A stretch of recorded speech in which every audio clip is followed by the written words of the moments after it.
Hey yo! Hey everyone, Andrew here, bringing you another video review, and today we're going to be doing another DC Universe Classics review, and that's of the Wave 6-figure Captain Marvel.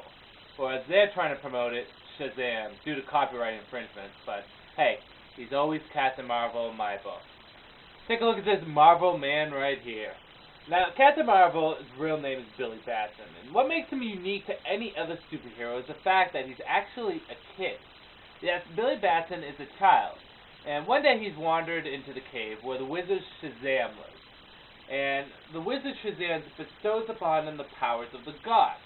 So when Billy Batson screams, "Shazam!" a lightning bolt comes from the sky, strikes him on the chest, and he turns into Captain Marvel, which has all the powers of the gods. Now these powers, if you break down the word Shazam, tells you what his powers are. S stands for the wisdom of Solomon. H stands for the strength of Hercules. A stands for the stamina of Atlas. Z stands for the power of Zeus. A stands for the courage of Achilles. And M stands for the speed of Mercury. So he gets all these powers. And his strength level is on par with Superman. I mean, I actually think he's stronger than Superman at some point. And just to give you a general idea, he is the magical equivalent of Superman. His powers are based on magic, but on a whole, he's as fast as Superman, as strong as Superman. He just has a few different things to him. I mean, he has more magical elements rather than heat vision and breath and stuff like that. But, yeah, and he's one of the more relatable characters for kids because he actually is a kid. Now, Captain Marvel shows up a little bit later in the DC universe than other heroes do. I'm not talking about his comic. His comic shows up in 1940, I mean, relatively after Superman and Batman. But the character himself shows up about, I want to say, 5 or 6 years after Batman and Superman do. Wonder Woman shows up 4 years after Batman and Superman arrive on the scene. She comes from Themyscira 4 years after them. Captain Marvel comes about a year or two after her. However, I could be wrong, but he is one of the later heroes to show up. And he has been on teams such as the Justice League International and, more notably, the Justice Society of America, which he feels more at home at. Now, up to this point, Billy Batson actually relinquished the power of Shazam, and I believe he became the new Wizard Shazam. He actually guards the Rock of Eternity. I could be wrong, but I believe that's the case. And Captain Marvel Jr. actually becomes the new Captain Marvel, which is Freddie Freeman. I believe, yes. And Mary Marvel turns and joins the Black Marvel family. Of course, after Final Crisis, I think she turns good again. But yes, Captain Marvel's a cool character. I hated him when I first started reading comics. I don't know why. It wasn't like with Wonder Woman where I didn't understand him. I just didn't like him. But eventually I started to like him, and he started to grow on me, which I liked, because I liked him. So, it's pretty cool. He's a cool character, and I wish they did more with him. I really did. Now, Captain Marvel is now sporting a new character, a new body mold right here, all ready for summer in the beach. I mean, look at that. It's a brand new body mold.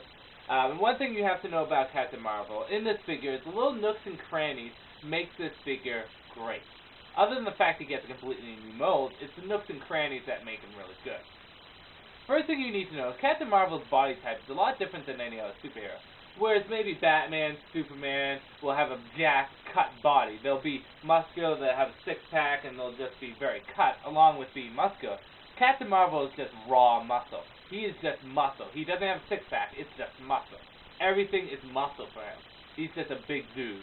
Check any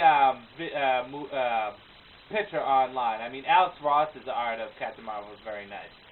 But Captain Marvel is just a big dude. And it really showcases here. He's just a really jacked figure. He really is. And he really shows off power. Pure, unadulterated power.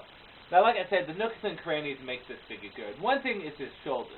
Now, Captain Marvel's suit, the way it's made kind of makes his shoulders kind of stick out and have points. It's just the way the cloth is made on his suit, and they kind of made his shoulders a little bit pointy there, which is nice. It's kind of have a square look, which is very nice, and that is my favorite thing about the figure. The fact that they took the time and effort to put that into the figure. The chest region right here is also absolutely beautiful. They put in the effort to put the side clip area for his suit. The thunderbolt, though, could be more to be desired. It's just kind of painted on there. I wish it was a little bit more defined, just a little bit more. He has his standard sash, which goes across, which is nice. Bracelets on his wrists, which are gold. He has the standard pirate boots right there that Captain Marvel wears. He has his cape, which always seems to go to the side rather than just flow to the back, which is white and gold, which is nice. And his face is the classic Captain Marvel face, just smiling and having his eyebrows down, which looks absolutely beautiful. The negative points to this figure, the only one I can think about is the thunderbolts and the fact that you can kind of see the cape clip on. The cape would probably have been better if it was just like fabric. The detailing on this is very nice. You have some yellowing, dark orange shadowing here, some black shadowing on the legs and the chest and the arm region. So he has a lot of shadowing. On the whole, I really like this figure. I really enjoy it. The detail, the nooks and crannies is what makes it good. He does have a few faults, just really the definition, the thunderbolts, and the fact that you can just kind of see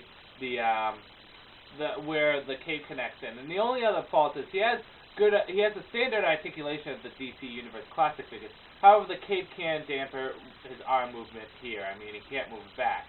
So, I mean, it limits some of the poses you can do with him. But on a whole, the figure is absolutely stunning, absolutely beautiful, and one of the figures I wanted the most out of the wave.